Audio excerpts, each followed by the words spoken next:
완전한 전복을 이뤄내는 것을 혁명이다라고 얘기를 하죠. 권력의 교체이자 새로운 사회의 건설은 바로 이러한 혁명을 통해서 일어나게 됩니다. 하지만 권력 교체는 꼭 혁명을 통해서만 또 이루어지는 것은 아닙니다. 또 하나의 방법은 있는데 그건 바로 쿠데타겠죠. 혁명이란 피지배계층이 지배계층의 정권을 탈취하는 것을 얘기를 하지만 쿠데타는 지배계층 내에서 자기들끼리 권력 교체한 것을 이야기합니다. 싸우는 것이죠. 혁명이 위아래의 정권 교체다라고 얘기를 한다면 쿠데타는 좌우의 전환이 될 것입니다. 저는 오늘 이 혁명이라는 단어를 통해서 회개라는 것을 보려고 합니다. 회개는 한자로 뉘우칠 회자에 고칠 개자를 씁니다. 잘못을 반성하고 고친다라는 뜻이죠. 돌이키다는 뜻입니다. 성경에서도 회개를 돌이키는 것이라고 말하고 있는데 우리가 방금 읽은 본문 12절에도 너희는 이제라도 금식하고 울며 애통하고 마음을 다하여 내게로 돌아오라 라고 하나님은 말씀하십니다. 악한 길에서 떠나기 위해 완전히 돌이키는 것을 회개라고 말하고 있는 것입니다. 방향성이 달라진다고 말을 하죠. 악한 길에서 선한 길로 방향이 바뀐 것입니다. 이처럼 회개는 예수님을 향하여 삶이 돌아서는 것을 말을 합니다. 세상의 흐름을 따라서 살아가던 우리가 이제는 몸을 돌이켜서 그 흐름을 거부하는 삶을 살아가게 된다는 것이죠. 우리 모두는 분명 세상 속에서 살아가고 있고 세상 흐름을 따라 살아가고 있습니다. 그리고 이 거대한 세상 흐름을 거스를 수 있는 사람은 거의 없습니다. 대부분이 세상의 가치관, 또 인생관, 세계관을 따라가게 됩니다. 어찌 보면 당연한 것이죠. 하지만 회개는 이 흐름을 거스르는 것부터 시작이 됩니다. 그리고 세상의 흐름을 거슬러 올라가기 위해서는 반드시 힘들 수밖에 없죠. 큰 강물이 흐르는 대로 그 흐름에 배를 띄우면 노를 젓지 않고 가만히 앉아 있어도 물살을 흘러서 유유히 떠내려갈 수 있습니다. 여유 있게 여기저기 구경도 하고 옆에 있는 사람과 사진도 찍을 수 있겠죠. 하지만 반대로 강물의 흐름을 거꾸로 거슬러 올라간다면 상황은 많이 달라집니다. 우선 그 물살에 휩쓸려 가지 않기 위해 안간힘을 써야 합니다. 힘을 푸는 순간 떠내려가기 때문에 긴장감도 풀 수가 없죠. 그리고 여기저기 구경할 시간도 없이 앞만 보고 달려가야 합니다. 친구들과 웃으면서 사진 찍기는커녕 물살을 거슬러 노젓는 것조차 벅차겠죠. 그렇다면 아까 회개는 돌이키는 것이라고 말을 했는데 우리가 만일 진정한 회개를 하고 있다면 힘들어야 합니다. 세상 속에서 살아가면서 긴장을 풀 수 없고 세상의 즐거움보다 세상의 문제와 시련을 더 마주하게 됩니다. 그것이 우리가 회개하고 있다는 증거가 되기도 합니다.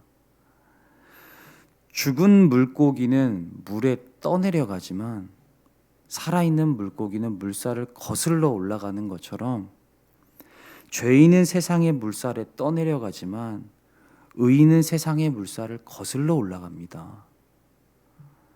하지만 만약 우리가 회개를 했음에도 불구하고 어떠한 어려움이나 또 세상의 흐름을 역행하는 것이 힘든 것이 없다면 우리는 회개를 한 것이 아니라 후회를 한 것입니다. 고개만 뒤돌아본 것이죠. 오늘 이스라엘 백성이 딱 그런 모습을 하고 있습니다. 말은 회개한다라고 얘기하지만 고개만 돌려 후회만 하고 있었던 것입니다. 성도 여러분, 우리도 이와 비슷합니다. 회개보다는 우리는 후회를 더 많이 하곤 합니다. 지은 죄를 돌아보며 후회를 하죠. 아, 이렇게 하지 말걸. 아, 그렇게 했으면 안 됐는데 하며 이렇게 자신이 했던 행동에 대해서 후회를 합니다. 사랑하는 성도 여러분, 회개와 후회는 전혀 다른 것입니다. 후회는 회개가 될 수가 없습니다. 우리가 살아가는 삶의 총체적인 방향을 유턴하는 것이 회개이지 있는 자리에서 고개만 뒤돌아보는 것은 회개가 아니라 후회다라고 얘기합니다. 그런데 우리는 오해를 하죠. 몸은 그대로 세상의 물살을 타고 흘러내려가고 있는데 내가 뒤돌아보고 슬퍼했다는 것으로 내가 회개했다고 착각을 하기 시작합니다.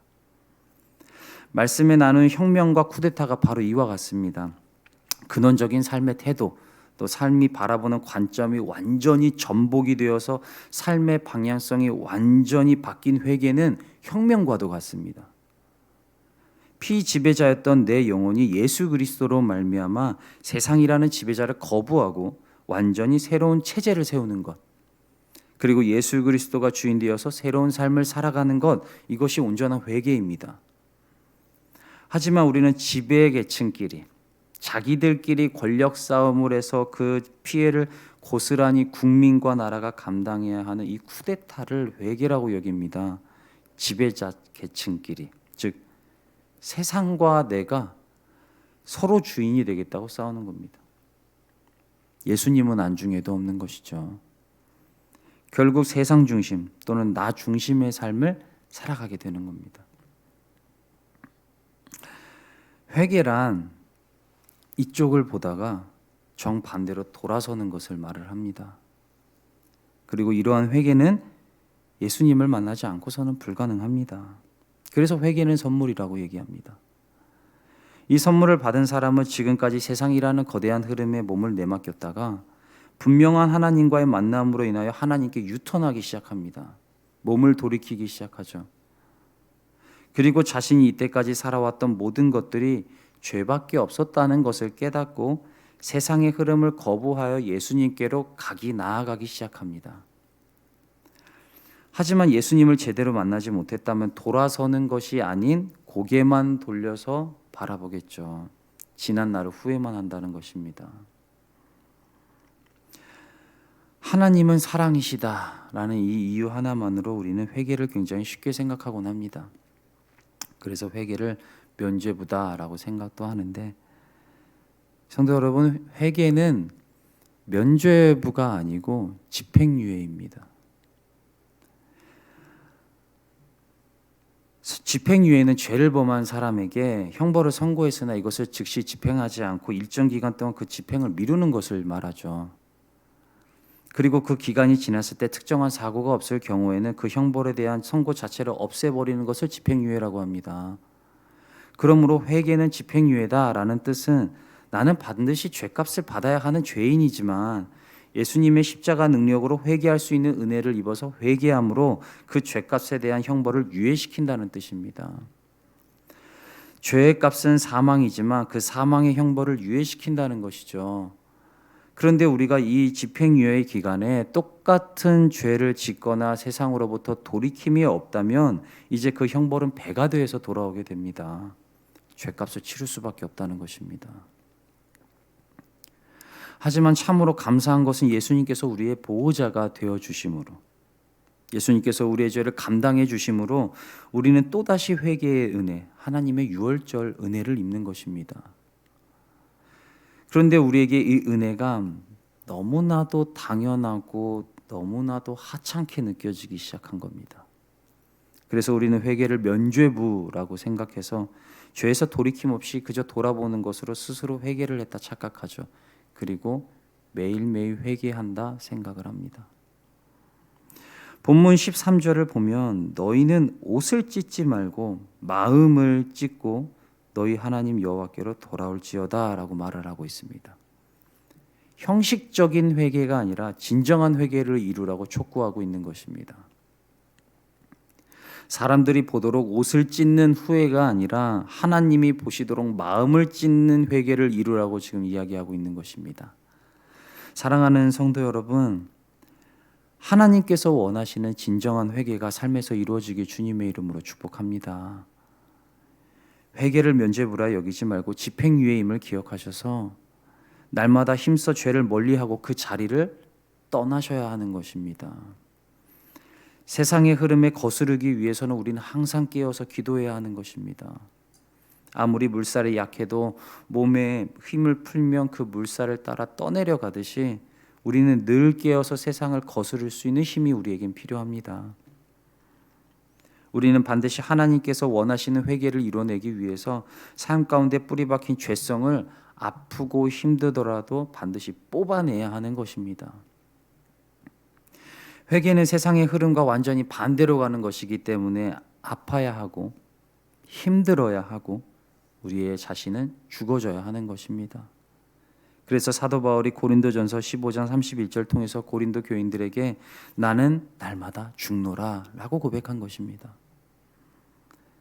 내가 죽고 내 안에 그리스도께서 사셔야 진정한 회개가 일어나고 그리스도께서 우리의 지배자가 되어주시고 혁명을 일으켜 주셔야 이 회개가 하나님 앞에 서는 그날까지 이어지기 때문입니다.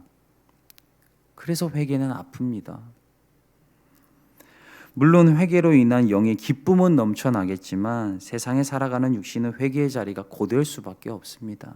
계속 세상을 거부해야 되거든요.